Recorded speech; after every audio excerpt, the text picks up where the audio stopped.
السلام عليكم ورحمة الله وبركاته. الحمد لله نحمده ونستعينه ونستغفره ونعوذ بالله من شرور أنفسنا ومن سيئات أعمالنا. من يهده الله فلا مضل له ومن يضلل فلا هادي له. ونشهد أن لا إله إلا الله ونشهد أن سيدنا وسندنا ومولانا محمدا عبده ورسوله الذي أرسل رسوله بالحق بشيرا ونذيرا وداعيا إلى الله بإذنه وسراجا منيرا. فقد قال الله تعالى في كلامه المجيد والفرقانه الحميد: أعوذ بالله من الشيطان الرجيم. بسم الله الرحمن الرحيم. أمن هو قانت آناء الليل ساجدا وقائما يحذر الآخرة ويرجو رحمة ربه. قل هل يستوي الذين يعلمون والذين لا يعلمون إنما يتذكر أولو الألباب. قال النبي صلى الله عليه وسلم: تعلموا الفرائد والقرآن وعلموا الناس فإني مقبود. قال الله تعالى: إن الله وملائكته يصلون على النبي يا أيها الذين آمنوا صلوا عليه وسلموا تسليما. اللهم صل على سيدنا مولانا محمد وعلى آل سيدنا محمد سے सदा पूछी सलाती मुहम्मद से सदा पूछी सलाती पाबेगा तू रिज़ा रब्बी आला की।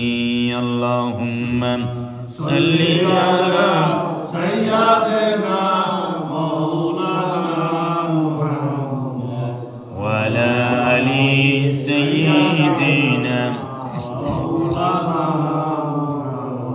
بلغ العلا بكماله كشف الدجى بجماله حسنت جميع خصاله صلوا عليه وآله. لا إله إلا الله لا إله لا إله لا إله إلا الله لا إله إلا الله لا إله إلا الله। আসমানের মালিক যে আল্লাহ, জমিনের মালিক সে আল্লাহ। লা ইলাহা ইল্লাল্লাহ লা ইলাহা হায়াতের মালিক যে আল্লাহ, মৌতের মালিক সে আল্লাহ। লা ইলাহা ইল্লাল্লাহ লা ইলাহা ইল্লাল্লাহ মুহাম্মাদুর রাসূলুল্লাহ সাল্লাল্লাহু আলাইহি ওয়াসাল্লাম। মুআজ্জাজ মুহতারাম সম্মানিত এলাকার দিনদার পরহেজগার মুত্তাকি ভাইরা, মুরব্বিরা, আজকের জুমার নামাজ পড়ার জন্য আল্লাহ রাব্বুল আলামিন আমাদের সকলকে মসজিদে আসার মতো তৌফিক দান করেছেন। সকলে বলি আলহামদুলিল্লাহ। আল্লাহ রাব্বুল আলামিন এই তামাম বিশ্বর সৃষ্টি করে আমাদেরকে আল্লাহ রাব্বুল আলামিন তার ঘরে আজকে মুসলমানের হিসেবে জন্মগ্রহণ করে আমাদেরকে জুমার নামাজ পড়ার মতো আশা তৌফিক দান করেছে। সকলে বলে আলহামদুলিল্লাহ। আজকে জমাদিউ সানি মাসের আপনার 27 তারিখ, তো আজকে চতুর্থ জুমা আমরা পড়তেছি। আল্লাহ আমাদেরকে তৌফিক দিন, আমরা যেন সঠিকভাবে আল্লাহর হুকুমগুলি পালন করতে পারি, বলেন আমিন। আজকের আমাদের যে জুমার আলোচ্য বিষয় এটা হলো যে এলেমের ফজিলত এবং উহা শিক্ষা করা ওয়াজিব হওয়া সম্পর্কে। এলমে দ্বীন শিক্ষা করা ফরজ, এটা প্রত্যেকটা মুসলমানের জন্য ফরজ করা হয়েছে। তালাবুল ইলমি ফরজাতুন আলা কুল্লি মুসলিম, it is necessary to learn religious education for all Muslim man and women. প্রত্যেক মুসলমান নর নারীর জন্য এলমে দ্বীন শিক্ষা করা ফরজ করা হয়েছে। আল্লাহ রাব্বুল আলামিন পবিত্র কোরআনে প্রথম আয়াত যদি নাজিল করেন, 5টি আয়াত প্রথমে নাজিল হয় আল্লাহ রাসূলের উপরে। বিসমিল্লাহির রহমানির রহিম,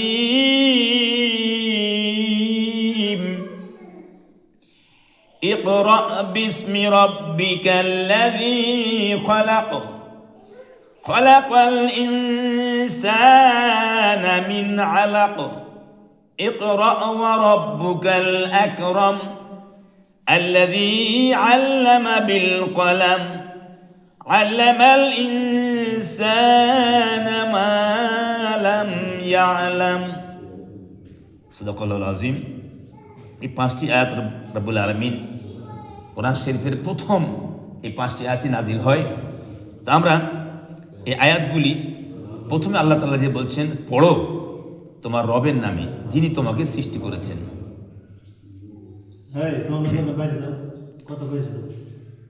একটু খুব গুরুত্বপূর্ণ আলোচনা, একটু শুনি আমরা, লাভ হবে ইনশাআল্লাহ। হ্যাঁ, খুব গুরুত্বপূর্ণ আলোচনা, সপ্তাহে একদিন আমরা আলোচনা করি। অনেকে আমরা এলেম শিখতে পারিনি।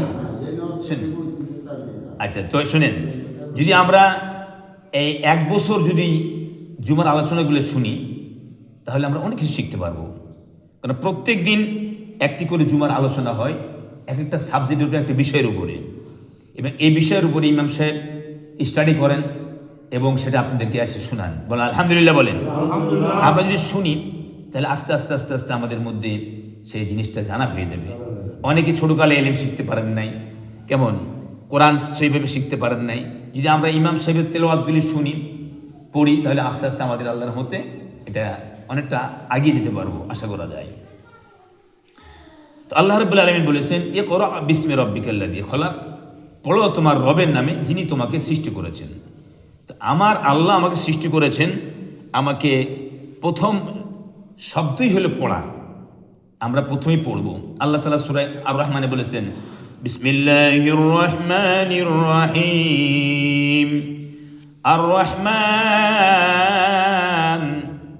আল্লামাল কুরআন খলাকাল ইনসান আল্লামাহুল বায়ান।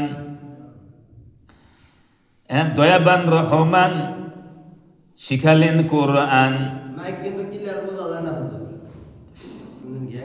তাহলে তো সাউন্ড কমাই দিচ্ছেন, বুঝে বেশি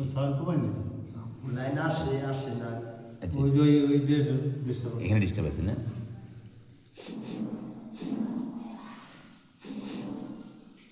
সাউন্ডটা একটু বাড়াই দিতে হবে তাহলে। ঠিক আল্লাহ রাব্বুল আলামিন আমাদেরকে যে কথাগুলি বলছেন, আল্লাহ বলছেন আর রহমান, আমি দয়ালু। আল্লামাল কুরআন, কোরআন সৃষ্টি করেছেন আল্লাহ তাআলা। আল্লামাল কুরআন, কোরআনকে আল্লাহ তাআলা কি শিক্ষা দিয়েছেন? আল্লামাল কুরআন, কোরআন শিক্ষা দিয়েছেন। এরপরে খলাকাল ইনসান, তারপরে মানুষ সৃষ্টি করেছেন। আল্লামাহুল বায়ান, তারপরে মানুষকে আল্লাহ কথা বলা শিখিয়েছেন। বলেন সুবহানাল্লাহ। সারা বিশ্বের মধ্যে বহুত ভাষা আছে। এই ভাষায় এক একজন এক একটা ভাষাতে কথা বলে। আপনি দেখেন আমরা বাংলাদেশে যারা, তারা আমরা এই আমাদের চিটাঙের ভাষা আলাদা, বদ্দা খেয়ান আছেন, গম আছেন না, ঠিক কিনা বলে? হ্যাঁ, তারপরে সিলেটের ভাষা আরেকটা, এক দেশের ভাষা আরেক দেশের ভালো তো বুঝতে পারে না। যশোর কুষ্টিয়ার লোকের একটু শুদ্ধ ভাষায় কথা বলে। হ্যাঁ, তাছাড়া আমরা সবাই আমাদের আঞ্চলিক ভাষায় আমরা বেশিরভাগ কথা বলে থাকি। আল্লাহ তাআলা যে আমাদেরকে বয়ান শিখালেন, কোরআনটা শিখালেন আমাদেরকে, এরপরে আমাদেরকে আল্লাহ সৃষ্টি করার পরে আমাদেরকে কথাবার্তা শিখিয়েছেন যে আমরা যেন কোরআনকে পড়ি এবং কোরআন মতো আমরা জীবন গঠন করি। বলেন আমিন। এক হুজুর ওয়াজ করে বলছেন যে নামাজ সবাইকে পড়তে হবে, হিন্দু, মুসলমান, খ্রিস্টান, বৌদ্ধ, নামাজ সবাইকে পড়তে হবে। বলে এটা তো ফরজ, নামাজ তো মানুষের জন্য আসছে, খালি মুসলমানের জন্য নামাজ আসে নাই। এখন আমরা মুসলমানরা যেহেতু আমাদের কোরআনে আছে নামাজের কথা, আমরা বলি নামাজ পড়ি। এখন আচ্ছা বুঝে জানেন, এটা বাদ দেন, এটা ঠিক করতে হবে, ভিতরটা দিন। এভাবে হ্যাঁ হ্যাঁ হ্যাঁ হ্যাঁ আমরা যে কোরআনকে শিখব, কোরআনকে সহি শুদ্ধভাবে শেখার জন্য আল্লাহ রাব্বুল আলামিন তার কোরআনের ভিতরেই সূরা মুজাম্মিলের ভিতরে বলেছেন ওয়ারাত্তিলিল কুরআন তারতিলা, যে কোরআনকে তুমি তারতিল অনুযায়ী বিশুদ্ধভাবে তেলাওয়াত করবে। কোরআনকে বিশুদ্ধভাবে তেলাওয়াত করতে হবে, অর্থাৎ কোরআন যেভাবে যেভাবে এটা দিয়ে দিন যেভাবে কোরআন পড়লে আল্লাহ তাআলা খুশি হন, ঠিক এভাবেই কোরআন পড়তে হবে। এভাবে কোরআন আমাদের পড়তে হবে। আমাদের এক হুজুর কারি ওবায়দুল্লাহ সাহেব হুজুর বলছিলেন যে কোরআনকে সহি শুদ্ধভাবে তো পড়বই এবং ভালো সুরে পড়ব। একটা হাদিসও আছে যে তোমরা কি এই বাচ্চাটাই তোর দুই বলে এনে দাও, মুরব্বীর সামনে আসে, সামনে। এভাবে এক হিন্দু মহিলা মুসলমান হয়ে গেছিল, একটা ঘটনা শুনুন। একটা হিন্দু মহিলা মুসলমান হয়ে গেছিল, হওয়ার পরে এখন আপনার ওকে কোনোভাবেই তার গার্জিয়ানরা এই মুসলমান ধর্ম থেকে ফিরাইতে পারে না, খুব চেষ্টা করছে, পারে না। তখন একজন বলল যে ওই পাহাড়ের ওখানে একটা মসজিদ আছে, ওই মসজিদে একটা মুয়াজ্জিন সাহেব আজান দেয়, তো খুব কর্কশ ভাষায় আজান দেয়, তো ওটা যদি মেয়েটাকে শোনাও তাহলে ও মনে করবে যে তাহলে তো ইসলাম ধর্ম তো সুন্দর না, এত কর্কশ ভাষা যদি ওদের ভাষাগুলি হয় তাহলে এটা ছেড়ে দিতে হবে। ঠিক তাই করল, ওই মেয়েকে ওখানে নিয়ে আজানের সময় আজান শোনাইলো, খুব কর্কশ ভাষাতে সে আজান দিল, তো আওয়াজ সুর ভালো না, মহিলাটা আবার হিন্দু হয়ে গেছে। এভাবে আমরা দেখেন কারি বাসেদ সাহেব নাম শুনেছেন, বিশ্বের শ্রেষ্ঠ কারি, প্রাথমিক পর্যায়ের প্রথম কারি বাসেদ সাহেব। উনি প্রতিদিন 6 ঘন্টা নিজে তেলাওয়াত করতেন, কোরআন নিজে তেলাওয়াত করতেন, নিজে 6 ঘন্টা নিজে তেলাওয়াত করতেন, নিজে কোরআন শরীফ।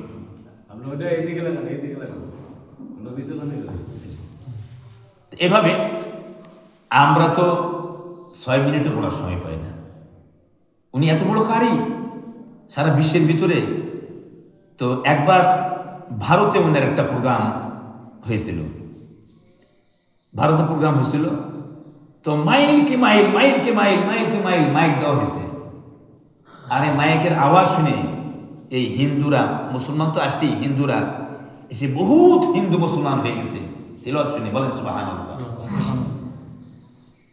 এরপর থেকে ভারত সরকার আইন করে দিয়েছে যে কোনো মুসলমানকে দেশের বাহির থেকে এসে এরকম তেলাওয়াত করতে দেওয়া যাবে না। এরপর থেকে কারি বাসের সাহেবকে আর ঢুকতে দেওয়া হয় নাই। তো যাই হোক, অনেক ঘটনা আছে কারি বাসের সাহেবের এই ইসলামের জন্য, তার কোরআন তেলাওয়াত আমি অনেক আগে শুনছিলাম। সূরা ফালাক আর সূরা নাস একদমে পড়েছে। কুল আউযু বিরাব্বিল ফালাক আর কুল আউযু বিরাব্বিন নাস, এই দুই সূরা একদমে পড়েছে। আমি একটা সূরা পারি একদমে পড়তে। তো আল্লাহ তাআলা তাদেরকে এরকম সুর দিয়েছেন, ঝংকার দিয়েছেন, আওয়াজ। গত নভেম্বর মাসের 28 তারিখে বাইতুল মুকাররমে যারা গিয়েছিলেন, কারি আহমদ বিন ইউসুফ ইকরা, আমাদের ওস্তাদ কারি ইউসুফ সাহেব হুজুরের ছেলে, এই প্রোগ্রামটা করে আন্তর্জাতিক কেরাত সম্মেলন। প্রতি বছর এই সম্মেলনটা হয়। আপনারা সুযোগ পেলে যাবেন, তেলাওয়াত শুনবেন।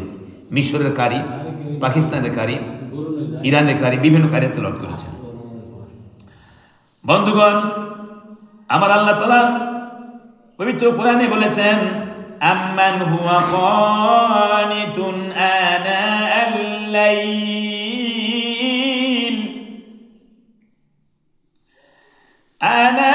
আল-লাইল সাজিদান ওয়া কাইমান ইয়াহযারুল আখিরাতা ওয়া ইয়ারজু রাহমাতা রাব্বিহি ويرجو رحمة ربه قل هل يستوي الذين يعلمون والذين لا يعلمون إنما يتذكر أولو الألباب।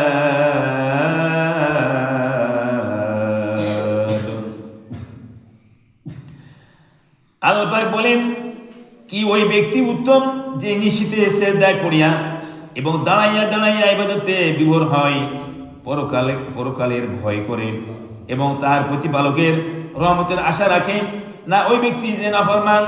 হে রাসূল, আপনি বলিয়া দিন, যারা জানে আর যারা জানে না তারা কি সমান হইতে পারে?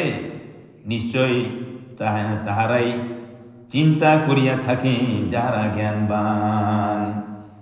অর্থাৎ যারা জানে, কোরআন জানে, বুঝে, পড়ে, তারা আর যারা জানে না তারা তো এক না। কি বলেন? তারা এক না। এটা আল্লাহ তাআলা বলতেছেন। যারা কোরআন জানে আর যারা জানে না, যারা ইবাদত বন্দি করে, তাহাজ্জুদ নামাজ পড়ে, রাত্রে উঠে আল্লাহর ইবাদত বন্দি করে, আর যারা নাফরমান, তারা কখনো এক হইতে পারে না। এই জন্য আমরা 5 ওয়াক্ত নামাজ তো পড়বো, যদি সম্ভব হয় তাহলে তাহাজ্জুদ নামাজে পড়ার চেষ্টা করব। অনেকে বলে, হুজুর আমি তো অনেক রাত্রে ঘুমাই, তা আমি তো সময় সুযোগ পাই না। আপনি রাত্রে ঘুমানোর সময় 2 রাকাত নফল নামাজ পড়ে ঘুমান, ওটা আপনার তাহাজ্জুদের সওয়াব পাবেন। বলেন সুবহানাল্লাহ। এশার নামাজের পরে যদি আপনি কিছু নফল নামাজ পড়েন, ওটা আল্লাহ তাআলা আপনাকে তাহাজ্জুদের সওয়াব দিয়ে। বলেন সুবহানাল্লাহ। আপনার নিয়তটা থাকবে, প্রতিদিন আমরা যদি পারি 2 রাকাত পর্যন্ত নফল নামাজ পড়ি, তাহলে 1 মাসে কতগুলা হলো? এভাবে আমরা নামাজ পড়ব। আর আমাদের সন্তানদেরকে আমরা ইলমে দ্বীন শিক্ষা দেব। তালাবুল ইলমি ফারিদাতুন আলা কুল্লি মুসলিম। আল্লাহ রাসূল বলেছেন, তোমাদের মধ্যে কি ইলমে দ্বীন শিক্ষা করা নর এবং নারী সবার জন্য ফরজ। এটা ফরজে আইন। আপনি বলবেন, হুজুর আমরা তো হাফেজ হইতে পারিনি, তাহলে আপনি কতটুকু শিখবেন? যতটুকু পর্যন্ত আপনার চলতে, নামাজ পড়তে, ধরেন 10টা সূরা আমরা তারাবির নামাজে পড়ি, তো 10টা সূরা যদি সূরা ফিল থেকে নাস পর্যন্ত, সূরা ফাতিহা সহ 11টা সূরা যদি আমরা সুন্দরভাবে ইচ্ছা করলে আমরা পারি, কি বলেন, পারি কিনা? অন্ধরা যদি হাফেজ হইতে পারে, কত মেহনত, কত পরিশ্রম, অক্ষর চিনে না, কোরআন দেখতে পারে না, তারপরে যদি সে কোরআনের হাফেজ হইতে পারে, তাহলে আমরা 10টা সূরা শিখতে পারবো না কেন? কি বলেন? চেষ্টা করি, চেষ্টা চালান। 3 ব্যক্তি কোরআন ভুল পড়লেও তার নামাজ হবে, গুনাহ হবে না। কয় ব্যক্তি? 3 ব্যক্তি। বলেন তো কে কে? একজনে বলছে ইমাম সাহেব, মুয়াজ্জিন সাহেব আর খাদেম সাহেব। না, 3 ব্যক্তি কোরআন ভুল পড়লে ভালো করে শুনে রাখুন, তার নামাজও হবে এবং গুনাহ হবে না। 1 নম্বর হইল যে ব্যক্তি তলবে ইলম হিসেবে আছে, চেষ্টা করতেছে আবার ভুল হচ্ছে, আবার চেষ্টা করতেছে আবার ভুল হচ্ছে। আল্লাহ রাসূল বলেন আজরানে, তোমার জন্য ডবল সওয়াব। সুবহানাল্লাহ বলেন। আমি যদি একটা অক্ষর পড়ি আমার জন্য 10 নেকি, আর আপনি চেষ্টা করতেছেন তলবেল এলেমে। ফজর নামাজের পর আমরা কোরআন শিক্ষা দিই, ঠিক কিনা বলেন? বয়স্কদের আসরের পরে বৈজ্ঞানিক পদ্ধতিতে কোরআন শিক্ষা হয় বাচ্চাদের। আপনি ওখানে বসেন, একজন মুরব্বী এসে বসে, আপনি তলবেল এলেম হয়ে গেলেন, খাতায় নাম উঠে গেল। আমি এই লালমাটির সিবলক মসজিদের ইমাম সাহেব আব্দুর রব সাহেব বর্মা, উনি একদিন এসে আমাকে 100 টাকা দিচ্ছে। বুঝলি আপনি টাকা দেন কেন? বলে আপনি যে এখানে বৈজ্ঞানিক কোরআন শিক্ষা দিচ্ছেন আমার মসজিদে, মুসলিমরা ভর্তি হয়েছে 100 টাকা দিয়ে। আমি ভর্তি হলাম। আমি বললাম হুজুর আপনি হাফেজ মাওলানা মুফতি, বলেন সুবহানাল্লাহ। এবার চাই এই ছেলে তুমি ওখানে একটু পেছনে যাও, যাও এই তুমি ওইদিকে যাও, এই উঠো উঠো যাও, আবার ওখানে গেছে। এখন উনি বলতেছে হুজুর আমি তলবুল ইলমের খাতায় নাম লেখালাম। বলে সুবহানাল্লাহ, জোরে বলে সুবহানাল্লাহ, নারায়ে তাকবীর। উনি হাফেজ কারি মাওলানা মুফতি, আবার ইমাম, ওই মসজিদের ইমাম, উনি খতিব। আমি আশ্চর্য হয়ে গেলাম, কত খুলিসিয়ত মানুষের ভিতরে দেখছেন। আর অনেক মসজিদে ইমাম সাহেব আমাদের চান্স দেয় না, না না না এখানে আমরাই তো পড়াই, আমাদের ছাত্র পড়তে আসে না, আপনি কি পড়াবেন? 1988 সালে আমি প্রথম বৈজ্ঞানিক কোরআন ট্রেনিং গ্রহণ করি। নুরানি ট্রেনিং না দিয়ে ট্রেনিং তালিম কোরআন আলেম মুজাব্বিদ কারিয়ানার উপরে 4টা প্রশিক্ষণ আমার আছে। বলেন আলহামদুলিল্লাহ। বলেন আলহামদুলিল্লাহ। বাংলাদেশ রেডিওতে টেলিভিশনে বিভিন্ন প্রোগ্রাম করেছি, কোরআন তেলাওয়াত করেছি, কথিকা পাঠ উপস্থাপন করেছি। আল্লাহ তৌফিক দিবেন, আমিন বলেন। এটা কোনো অহংকার গর্ব তাকাবুরি না, এটা আল্লাহ তৌফিক দিয়েছেন। আজকে আপনাদের গ্রামটা খুব ভালো লাগলো, এলাকাটা মসজিদটা খুব ভালো লাগলো, আসলাম, আল্লাহ তৌফিক দিয়েছে, বলেন আমিন বলেন। এই জন্য আমি বলছিলাম যে এক ব্যক্তি কোরআন ভুল পড়লেও নামাজ হবে, তার হলো যিনি ছাত্র হিসেবে নাম লেখাইছেন। আরেক ব্যক্তি হলো যিনি আগে ভালো করে পড়তেন, পরে পেনশনে চলে গেছেন, চাকরি নাই, আছে না পেনশন, সরকারি চাকরিগুলো বেতন পায় না, আবার চাকরি না থাকলে বেতন পাবে, পেনশন বরফ মধ্যে বেতন পাবে। আপনি আগে ভালো পড়েছিলেন, এখন দাঁত পড়ে গেছে, আপনি আর এমনি ভাবে আপনার মুখে দিয়ে ভালো উচ্চারণ হয় না, দাঁত নাই মুখে, আল্লাহু আকবার শোনা যায়, আব্বাহু আকবার, নাউজুবিল্লাহ বলে। কিন্তু ওনার তো উচ্চারণ আগে ঠিক ছিল, এখন আস্তে আস্তে ওনার জবান এলোমেলো হয়ে গেছে। এই জন্য উনি যদি উল্টা পাল্টা পড়ে, আল্লাহ তাআলা তাকে মাফ করে, বলেন সুবহানাল্লাহ। আর একটা হলো যার কাছে কোনো দাওয়াত পৌঁছে নাই, কোনো কারি সাহেব, কোনো আলিম তার কাছে যায় নাই, তাকে ইলম শিখায় নাই, তার সুযোগ হয়নি জীবনে কোনোখানে। অনেক আছে না পাহাড় পর্বতে বা বিদেশে বিভিন্ন জায়গাতে, তারা হয়তো টিভি চ্যানেলে দেখে দেখে ঈমান আনছে বা একদিন মুসলমান হয়ে চলে গেছে, আর সুযোগ পায়নি। তারাও যদি কোনোরকম কোরআন শরীফ বাংলায় হোক বা যে ভাষায় হোক পড়ে, যদি সে ভুলও পড়ে, আল্লাহ তাআলা তাকে মাফ করে, বলেন সুবহানাল্লাহ। এনে 3 ব্যক্তি ছাড়া কোরআন ভুল পড়লে আপনার নামাজ হবে না। কয় ব্যক্তি ছাড়া? 3 ব্যক্তি। এক ব্যক্তি তলবে এলেন, আপনি আসছেন হুজুরের কাছে শুনাইতেছেন, আসতেছেন, পড়তেছেন, তাহলে আমরা তো অন্তত এটা তো পারবো, কি বলেন? তলবে নাম্বার লেখাতে পারবো না? আল্লাহ আমিন বলেন। জীবনের এই সুযোগটা আর আপনারা ছাড়েন না। সামনে রমজান মাস আর মাত্র 2 মাস। কয় মাস? 2 মাস। এই 2 মাসের ভিতরে আমি আপনাদেরকে তাসবিদ শিখাবো, গ্রামার, ইস্তিলার 7 হরফ, সফিরার 3 হরফ, কলকলার 5 হরফ, ওয়াজিব গুন্নার 2 হরফ, নুনে মিমে তাসদিদ গুন্না করা ওয়াজিব, এভাবে 80টা তাসবিদ পড়ানো হবে। কোথায় দম ফেলতে হবে? মিমা ফেলা আজিম, দম না ফেলে আর পড়া কিছুতেই যাবে না। যাওয়া ফে যাওয়া, দম না ফেলে পড়ে যাওয়াই ভালো। এমনি ভাবে গোল চিহ্ন ওয়াকফে তাম, দম না ফেলে আর পড়া যাবে না। কোথায় দম ফেলতে হবে, কোথায় ফেলতে হবে না। একটা ট্রেন যদি স্টেশনে না থামে, অন্য জায়গায় থামে, তাহলে তার জরিমানা হয়, কৈফিয়ত দিতে হয়। কোরআন শরীফের সিস্টেম আছে। যদি লামালিক থাকে, সেখানে দম ফেললে আপনাকে, যদি লামালিকের যদি কিছু না থাকে, তাহলে আপনাকে 1 শব্দ অথবা 2 শব্দ পিছন দিয়ে ঘুরে পড়তে হয়। অথবা আপনি পড়তে পড়তে পড়তে একটা আয়াতের মাঝখানে দম ছেড়ে দিলেন, কোনো চিহ্ন নাই, আবার এক শব্দ বা দুই শব্দ পিছনে একটু ঘুরে পড়তে হয়। কেমন? এইভাবে আমরা আপনাদেরকে এই প্রশিক্ষণগুলা দেব সম্পূর্ণ বিনা বেতনে। প্রত্যেকটা লোকের ৬,২০০ টাকা আমাদের জামগড়া আশুলিয়াতে ওখানে আমাদের সংস্থায় ভর্তি হতে হয়। আপনাদের এটা লাগবে না, বলেন আলহামদুলিল্লাহ বলেন। তো আমি যে কথাটা বলতেছিলাম যে আমাদের সকলকে ইলমে দ্বীন শিক্ষা করতে হবে। এক হাদিসে আসছে যে তুমি আলেম হও, না হলে কি তুমি আলেমের বাবা হও, না হলে শ্বশুর হও, না হলে তুমি আলেমকে মহব্বত করো, বলেন সুবহানাল্লাহ। এরকম ভাবে আমরাও চেষ্টা করব আমরা ইলমে দ্বীন শিক্ষা করার জন্য। বর্তমানে অনেক মাদ্রাসা, ভালো ভালো মাদ্রাসা হয়ে গেছে। তো আমাদের এই যে আহমদ হোসেন হুজুরেরও মাদ্রাসায় কালকে মাহফিল হয়েছে।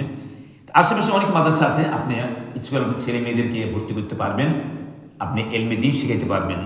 আল্লাহ তৌফিক দান করবেন, আমিন। তো এখানে আজকে যে হাদিসগুলা আসছে খুতবার ভিতরে, সেটা হলো যে আল্লাহ রসুল বলেছেন, নিশ্চয় আলিমগণ নবীদের ওয়ারিস, আল উলামা ওয়ারাসাতুল আম্বিয়া, বস্তুত নবীগণ আলাইহিস সালাম তেজ্য সম্পদ হিসাবে কখনো দিনার বা দিরহাম রাখিয়া যান না। নবীগণ কোনো সম্পদ রেখে যান না, টাকা পয়সা রেখে যান না। তিনি রেখে গেছেন এলেম। কি রেখে গেছেন বলেন?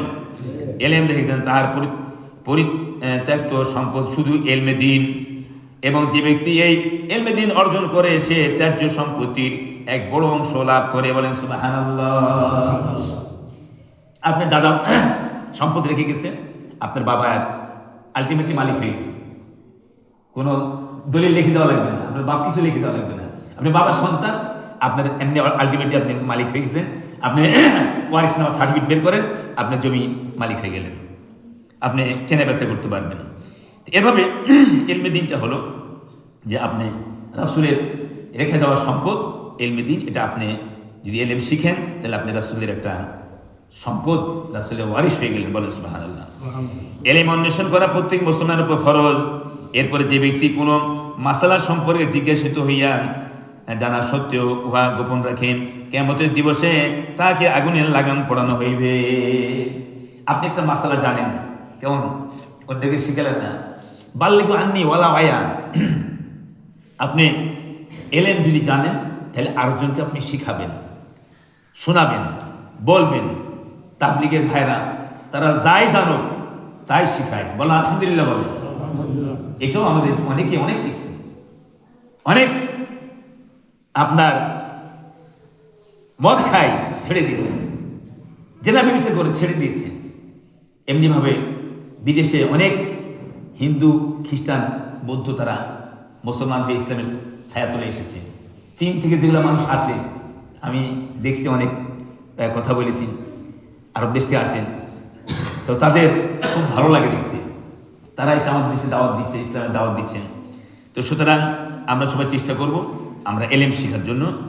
আর একটা কথা বলে দিই, এলমেরা হারগিজ না আবিন তানাদারি সংস্কেশাল হেরচে কোতা ফামে কানের জমে খাতের কুল্লে হাল খেদমতে ওস্তাদে বায়দ হাম সব খানি মোদাম লবজেরা তাহকিকে খানি তাসবি মরদে কামাল।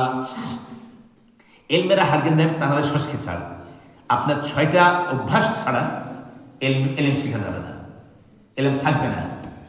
কেমন? হেরসে পোতা ফামে কামেল জমে খাতের কুল্লে হাল, লোভ লালসা ছেড়ে দিতে হবে।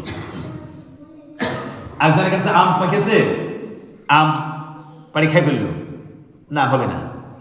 কেমন? হেরসে পোতা ফামে কামেল, পুরাপুরি লেখাপড়ার দিকে মনোযোগী হইতে হবে, মনোযোগী হইতে হবে। আমি রাজশাহী রায়পাড়া মসজিদ ইমাম ছিলাম। তো একজনে বলল যে সভাপতি ইসমাইল সাহেবের মেয়ে বোর্ড স্ট্যান্ড করছে, রাজশাহী বোর্ডের মধ্যে ফার্স্ট হচ্ছে। আমি বললাম, বলেন কি আপনি? বলে হ্যাঁ, জানেন না? বলে না, তো জানি না তো। আচ্ছা, কয় ঘন্টা লেখাপড়া করে ওই মেয়েটা? দিনে কয় ঘন্টা লেখাপড়া করে? কয় ঘন্টা লেখাপড়া করে, আর ও তো টেবিলই ছাড়া না মিয়া। একটু খারাপ কথা বলছে, পাশাতে চেয়ারে ছাড়ে না ওকে, কথা এইভাবে বলছে। তার মানে তার টেবিলে খানা, তার টেবিলে পড়া, তার টেবিলে ঘুম। বলেন না আলহামদুলিল্লাহ, বলেন না আলহামদুলিল্লাহ। দেখছেন এরকম আপনি কোনোদিন কোনো ছেলেকে? সারাদিন এখানে বল খেলছিল না, এইখানে এই মসজিদের সামনে। আমি তো দেখি একদিন এক ছেলে যায়, দুটা লাথি মারছে আমার দরজার মধ্যে, ধাম ধাম দুটো লাথি মারছে। হ্যাঁ, ইমাম সাহেব অনেক সময় রেস্টে থাকে, ঘুমায় থাকে, অনেক সময় বাথরুমে থাকে।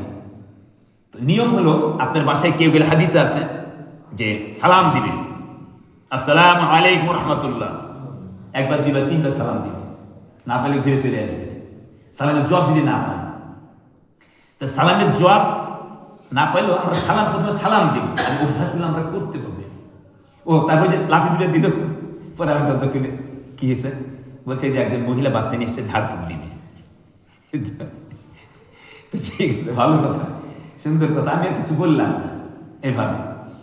এইভাবে আসে সালাম দিবেন, খানা নিয়ে আসলে সালাম দিবেন, আসসালামু আলাইকুম রহমতুল্লাহ, আপনি সওয়াব পেলেন, বিরাট লাভ, একটা সালামের বিরাট লাভ, আপনি উত্তম ব্যক্তি হয়ে গেলেন। কেমন? এইভাবে আমি রাজশাহীতে এক বাসে পড়াতাম। এক বাচ্চা শুনে কথা কাজে লাগবে বলে, তোমার ব্যবহার যদি ভালো হয় তো তুমি উত্তম ব্যক্তি। বলেন সুবহানাল্লাহ।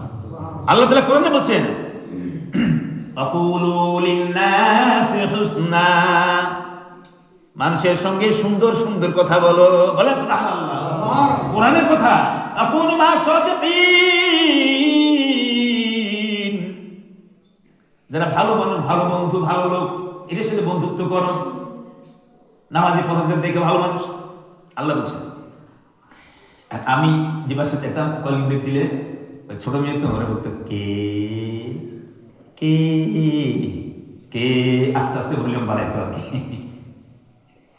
আরেক বাসায় গেছিলাম পড়াইতে, ভিতরতে বলছে কে রে, দরজা খুলে দেখে যে আমি। ও হুজুর, sorry sorry sorry sorry sorry. তো এখন তুমি সরি বললা আমাকে দেখা, আর তখন তুমি এভাবে কথা বললা, চিল্লা। এই জন্য আমাদের ব্যবহার, মানুষ বলে না, লোকটা রিস্কাওয়ালা হলে কি হবে, ব্যবহার খুব ভালো, গরিব হলে কি হবে, খুব ভালো, আর ওই যে জমিদার হলে কি হবে, তার ব্যবহার ভালো না, ফকিরও যায় না ওর বাসায়, অনেক বলে কিনা ভাই। এই জন্য আমাদেরকে রাসূলের আদর্শ শিখতে হবে। আল্লাহ রাসূল তিনি জীবনে কাউকে ধমক দিয়ে কথা বলেননি। হযরত আনাস রাদিয়াল্লাহু তাআলা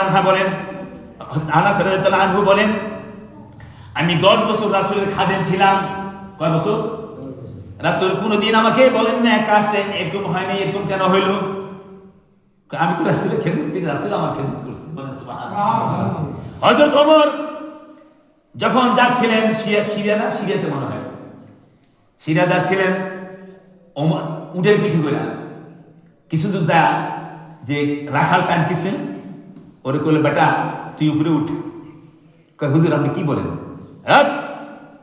আমি তুই টানছিস না, আমি উপরে ছিলাম না উটের পিঠে, তুই উপরে ওটা আমি টানবো। বলে হুজুর হুজুর আমার মাফ করে দেন, হুজুর আমি মাফ করো, হুজুর প্লিজ বেয়াদবি মাফ করো, হুজুর আপনি নিচে থাকবেন, আপনি আমিরুল মুমিনিন ওমর। যে ওমর রাস্তা দিয়ে হাঁটলে, যে রাস্তা দিয়ে হাঁটবে 7 দিন ওই রাস্তা দিয়ে শয়তান যায় না। বলে সুবহানাল্লাহ। লাউকানা ওমরান, রাসূল বলছেন আমার পরে যদি নবী হতো তো ওমর হইতো। সুবহানাল্লাহ বলেন। এখন রাখাল তো কান্নাকাটি শুরু করে দিচ্ছে, হুজুর আমি লিখে বলে আমি যা বলি তার সব উপরে উঠ, অনেক দূর রাস্তা। তারপরে যাই হোক বেচারা তো ভয়ে উপরে উঠছে। এইভাবে পালাক্রমে যাইতে যাইতে যাইতে যাইতে যাইতে যাইতে যে রাজদরবারে গেছিল, ওই রাজদরবারে যাওয়ার পরে দেখে যে ওই পালা হলো রাখালের উপরে, উটের উপরে, আর ওমর টানতেছে দড়ি।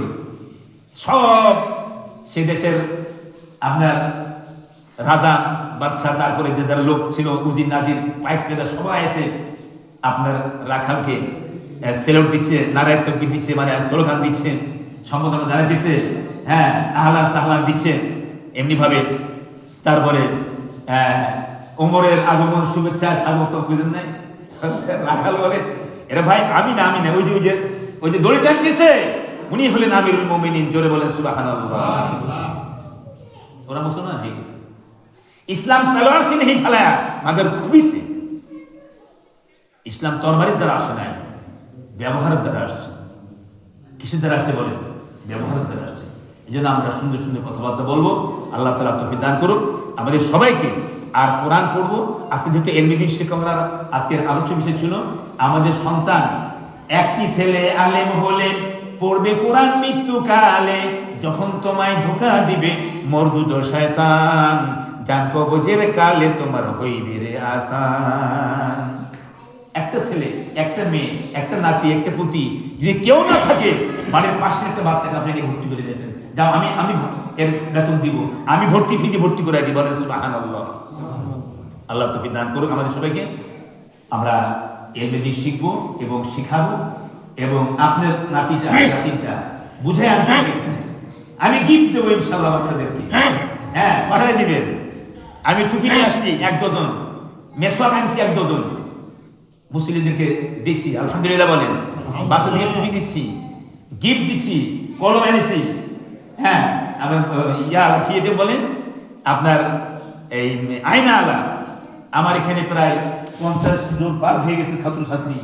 আপনারা সবাই বাচ্চাদেরকে যদি পাঠান এইভাবে, তাহলে আপনার বাচ্চা একদিন ভালো কারি হবে, ভালো শিক্ষিত হবে। 61 জন ছাত্র হয়েছে, বলেন আলহামদুলিল্লাহ। 61 জন ছাত্রী ভর্তি হয়েছে। এগুলি তো রেগুলার আসতে হবে। তো আমি মাইক এখানে বললাম, কিন্তু আপনি যদি না পাঠান, গার্জিয়ান যদি অ্যালার্ট না হয়, শোনেন 3 জনের নিগরানিতে বাচ্চাদের লেখাপড়া হবে। কয়জন? 3 জন। শিখে রাখেন আজকে, যেই লেখাপড়া হোক না কেন, বাংলা হোক আর আরবি হোক, 3 জনের চেষ্টাতে বাচ্চাদের লেখাপড়া হবে। কয়জনের? 1 নম্বর হলো তার পিতামাতা। বাচ্চাদেরকে ছোটবেলায় বলতে হবে তোমাকে বড় আলিম হতে হবে, বড় ডাক্তার হতে হবে, বড় ইঞ্জিনিয়ার হতে হবে। আগে থেকে প্ল্যান তাকে দিবেন ছোটকাল থেকে, তখন সে তাহলে আগাবে ওইভাবে। নাম্বার 1। নাম্বার 2 হলো শিক্ষক ওইভাবে গড়ে তুলবে। একটা স্কুলের দেওয়ালে লেখা ছিল যে উৎসাহ 1%, আগ্রহ 1% আর উৎসাহ 99%। বাচ্চার আগ্রহ থাকবে 1% আর 99% থাকবে আপনি উৎসাহ দিবেন বাচ্চাকে, গার্জেনদের উৎসাহ দিবেন। তাহলে 1 নম্বর হলো বাপ মার নিগরানি থাকবে, চেষ্টা থাকবে। 2 নম্বর ওস্তাদ ভালো টিচার দিবেন। ভালো টিচার যারা এলাকার ভিতরে আছে তাদেরকে আপনি বানাবেন। ইংলিশ টিচার, আমি স্যারকে বলছিলাম স্যার আমাকে ইংলিশ পড়াবেন, ইংলিশ এবং আরবি 15 মিনিট 1500 টাকা দেবো আমি। উনি বললেন আমার টাইম নেই। টাইম দিতে হবে আমাকে। তাই বললাম স্যার, উনি বলে তাহলে চরমনে আসেন। আমি চরমনে গেছি, উনি 15 মিনিটের বেশি পড়াইছে, আমি 1500 টাকা দিয়েছি। আমার খরচ কত হলো? এই জন্য আমি যে ট্রেনিং পাইছি FM মেথড সাইফুস, যে ট্রেনিং পাইছি, আমি ট্রেনিং ছাড়ি নাই। আলহামদুলিল্লাহ আপনাদের হতে আরবি যেমন শিখাইতে পারি, ইংলিশও মোটামুটি পারি শিখাইতে। একটা বাচ্চাকে যদি 1 ঘন্টা আমি ইংলিশ পড়াই, সে ইংলিশে কথা বলতে পারবে, বলে আলহামদুলিল্লাহ। আরবি, নাহু সরফ, মিজান মোর্শেদ, ছন্দে এগুলি আমরা চেষ্টা করবো আমাদের সন্তানদেরকে মানুষ করার জন্য। আমিন। যাদের সুন্নত বাকি আছে আমরা সুন্নত নামাজ পড়ি।